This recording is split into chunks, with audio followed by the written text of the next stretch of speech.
I feel like this class should be called Advocacy in the Schools or something like that because that was one of the main takeaways that I got from this course.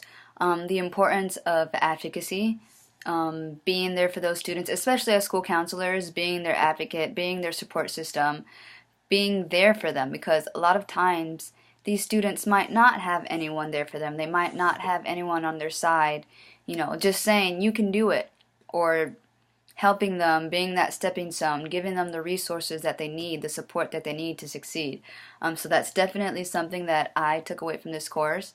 And I just wanted to talk about a few of the activities that we did that had a big impact on me. Um, I'll start with the color arc. The color arc was eye-opening for me because it definitely made me think about some things that I had never thought about before. Like, for example, when it started off with the question, do you think that race has an effect on buying a car?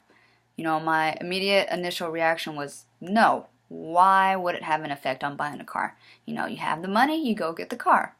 But then my classmates started sharing some stories, such as Gareth and when he went to buy his car and his dad wouldn't let him get a Monte Carlo or a Crown Vic because of the stereotypes that are associated with those cars and black people. Or Joanna when she went to go get her BMW and the salesmen were questioning her and questioning her and questioning her because she was black. So it made me realize that race does have a way of squeezing itself into any situation, and it can alter situations whether you like it or not. Um, when we were in the actual formation of the color art, it made me feel a little bit uncomfortable because I saw a lot of my classmates that I highly respected, highly valued, and looked up to, and I saw their placement on the arc and how they were at the lower end of the arc um, because of the way that they felt because of their skin color. So that was a little hard for me to see physically. Um, and also, I found myself in front of the black people, but still behind the white people when we were in the color arc. And that's something that society has reinforced for me growing up as a Spanish girl.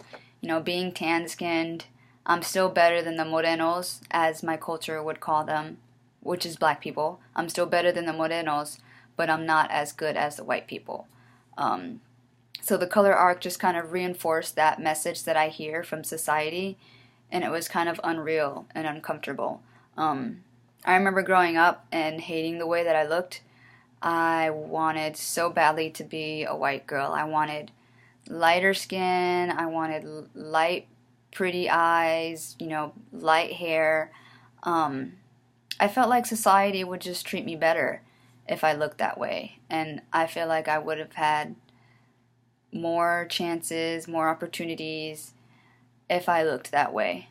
Um, the youth circle was also very impactful for me. It was refreshing to see such bright young minds, but at the same time, it was kind of sad to hear some of the comments that they had about our school system. They're not dumb, students are so intuitive, they are smart, and they need to feel respected. Um, One of the boys shared with me that sometimes he just wants adults to listen. He explained that oftentimes when he goes to talk to a teacher or an adult or a parent, that they just cut him off with a way to solve his problem. They don't take the time to just listen, without thinking about anything or without trying to figure out a problem, a way to solve the problem. They don't take the time to just listen to him. And he said that that's simply what all he wants sometimes. He just wants an adult to listen to him. So that's something that I will remember and use once I'm out there in the schools. A lot of the things that the kids said I will remember and use when I'm out there in the schools. And lastly, Miss Jones and Mr. Maxey. They were so phenomenal, and I'm so glad that you brought them to our class. I learned a lot of great principles from them.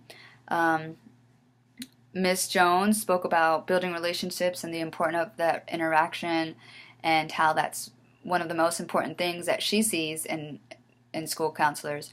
And I agree, that's something that I've always thought. You can't get far without a good, trusting relationship. Ms. Jones also said that there's always someone looking to support, you just have to find them. So that was a very profound message to me, because I expect when I'm a school counselor that there might be times where I might feel lonely, especially if I end up being an elementary school counselor and I'm the only counselor in that school. I imagine that it could feel a little lonely. So just knowing that there's always someone there to support, you just have to find them, you know? And lastly, Mr. Maxey spoke on having short term memory loss, or no, just short term memory, excuse me, and the importance of that. And that's something that I don't think a lot of educators and school systems live by. I think they hold grudges on these students, and they remember too much. Well, not remember too much, but they just hold grudges against the students, and um, that's something that you can't do, because that right there, it's just a wall in their relationship. He gave the example of one day the student might be in your office yelling at you, being nasty, cursing at you, and the next day when they see you, they expect maybe a cold shoulder, a dirty look, but you don't do that. You greet them with a smile, oh, hey, I'm glad to see you again. I'm happy you came today. How are you? And to them, that might be the thing that sparks that initiative for the student to open up their arms, open up their heart, and let you in.